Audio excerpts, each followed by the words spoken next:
புரட்டி போட்ட ஒருத்தர். கோடிக்கணக்கான மக்களுக்கு வணக்கம். இன்னைக்கு நம்ம பார்க்க போற வரமாற்றியே புரட்டி போட்ட ஒருத்தர். கோடிக்கணக்கான மக்களுக்கு ஒரு இன்ஸ்பிரேஷன், ஆனா அதே சமயம் பலரால வெறுக்கப்பட்டவர். ஒரு சாதாரண முகம் எப்படி ஒரு புரட்சியோட அடையாளமா மாறுச்சு, வாங்க அதை பத்தி தான் இன்னைக்கு விரிவாக பார்க்க போறோம்.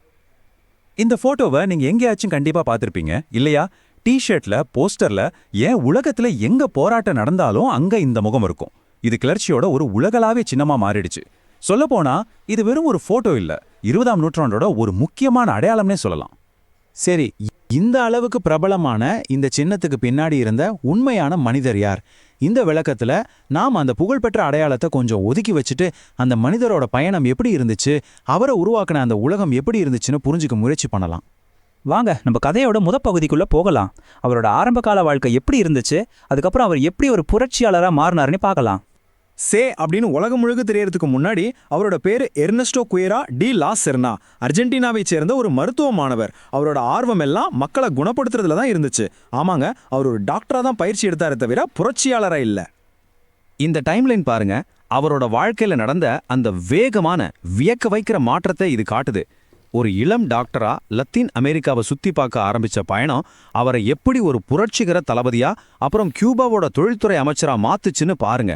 உண்மையிலே அந்த பயணத்தில் அவர் பார்த்த அனுபவங்கள் தான் அவரோட வாழ்க்கையோட போக்கியே மொத்தமா மாத்தி போட்டுருச்சு.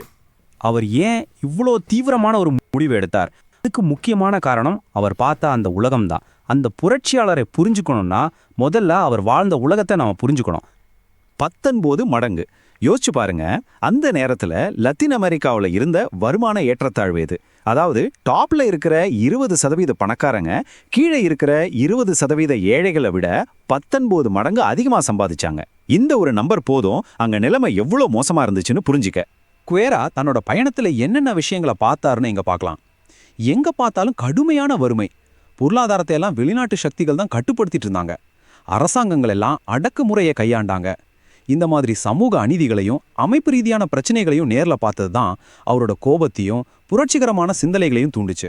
சேவும் அவரை போன்றவங்களும் முன் வச்ச ஒரு முக்கியமான கருத்து இது. சார்பு வளர்ச்சி அப்படின்னா என்ன? ரொம்ப சிம்பிளா சொல்லணும்னா, அமெரிக்கா மாதிரி பணக்கார நாடுகள் இன்னும் பணக்கார நாடு ஆகிறதுக்கு காரணம் லத்தீன் அமெரிக்கா மாதிரியான பகுதிகளை சுரண்டுறது தான் அப்படின்றது அவங்களோட வாதம். அதாவது ஒருத்தரோட வளர்ச்சி இன்னொருத்தரோட இழப்புல இருக்கு. சரி, இப்போ கியூவேரா தன்னோட புரட்சிகரமான யோசனைகளை எல்லாம் எப்படி ஒரு தலைவரா இருந்து செயல்படுத்தினாருங்கிற காலகட்டத்துக்கு போகலாம். புரட்சி ஜெயிச்சதுக்கு அப்புறம் கியூபா அரசாங்கத்துல அவர் என்னென்ன பதவிகள்ல இருந்தாருன்னு பாருங்க.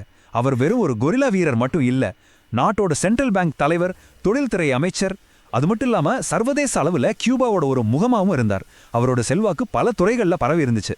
கியூபால அதிகாரத்துல இருந்தும் அவரோட புரட்சி பயணம் முடியல. உலகத்துல எல்லா இடத்துலயும் புரட்சியை பரப்பணும்னு அவர் ஆசைப்பட்டார். அதுக்காக ஆப்பிரிக்காவுக்கும் அப்புறம் பொலிவியாவுக்கும் போனார். கடைசியில அங்கதான் அவர் கொல்லப்பட்டார்.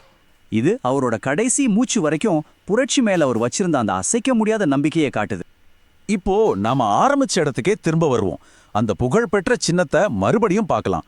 ஆனா இந்த முறை அந்த மனிதனோட வாழ்க்கை முழுசையும் மனசுல வச்சுக்கிட்டு அவர் ஒரு ஹீரோவா அல்லது வில்லனா? சே குவேரா இன்னைக்கு வரைக்கும் ரொம்பவே சர்ச்சைக்குரிய ஒரு நபர் தான். ஒடுக்கப்பட்ட மக்களுக்கு அவர் ஒரு விடுதலை வீரர், ஆனா அவரோட எதிரிகளுக்கும் கியூபாவை விட்டு வெளியே போனவங்களுக்கும் அவர் ஒரு கொடுங்கோலன்.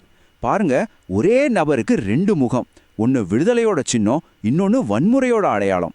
இதனால தான் அவரோட மரபு பத்தி இன்னைக்கும் பெரிய விவாதங்கள் நடந்துட்டே இருக்கு. இந்த முழக்கம் 1960களில் போராட்டங்கள்ல ரொம்பவே சாதாரணம். சே வாழ்கிறார் அப்படின்னு அர்த்தம். அவரோட ஆதரவாளர்கள் மத்தியில அவர் மேல இருக்கிற அந்த தீவிரமான மரியாதையை அது காட்டுது. அவர் இறந்து பல வருஷம் ஆனாலும் அவரோட மரபு இன்னும் உயிர்ப்போட தான் இருக்கு.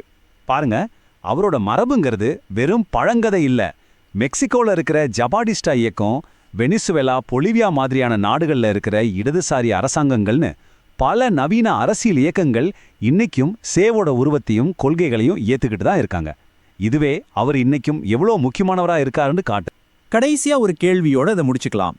நம்மளை சுத்தி இருக்கிற சமூக சூழ்நிலைகள் சே குவேரா மாதிரியான மனிதர்களை எப்படி உருவாக்குது? ஒரு தனி மனிதனை ஒரு பெரிய சின்னமா மாத்துறது எது?